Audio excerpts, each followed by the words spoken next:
சென்னை சுற்றுவட்டாரத்தில் பெய்த தொடர் மழை காரணமாக செம்பரம்பாக்கம் ஏரி முழு கொள்ளளவை எட்டியிருக்கிறது. இது குறித்த தகவல்களை நமது செய்தியாளர் சோமசுந்தரம் வழங்க கேட்கலாம். சோமசுந்தரம், விவரங்களை பகிர்ந்துக்கலாம்.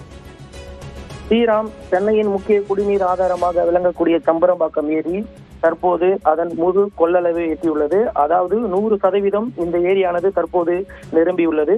டிட்வா புயலின் போது செம்பரம்பாக்கம் உள்ளிட்ட அதன் சுற்றுவட்டார பகுதிகளான பிள்ளைப்பாக்கம், நேமம் உள்ளிட்ட பகுதிகளில் கனமழை பெய்தது. இதனால் ஏரிக்கு நீர்வரத்து அதிகரித்து வந்த நிலையில் இந்த ஏரியிலிருந்து உபரி நீரானது திறந்துவிடப்பட்டது.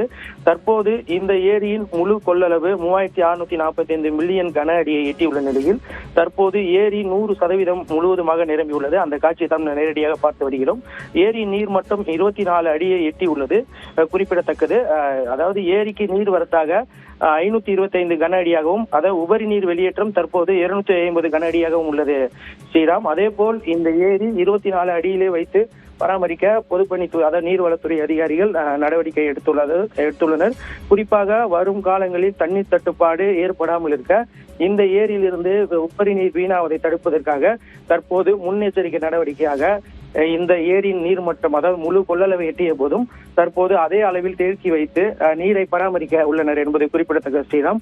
அந்த காட்சியை தான் நாம் தற்போது பார்த்து வருகிறோம். முழு கொள்ளளவை எட்டிய நிலையில் பார்ப்பதற்கு செம்பரம்பாக்கம் ஏரி கடல் போல் ரம்மியமாக காட்சியளித்து வரக்கூடிய காட்சி நம்மால் காண முடிகிறது. தொடர்ந்து இந்த ஏரிக்கு நீர் வரத்தானது வந்து கொண்டிருக்கிறது. அதே போல் ஏரியிலிருந்து குடிநீருக்காக சிப்காட் தேவைக்காக தினமும் நீர் வெளியேற்றப்பட்டு வருவதும் குறிப்பிடத்தக்கது ஸ்ரீராம். விவரங்களை வழங்கியதற்கு நன்றி சோமசுந்தரம்.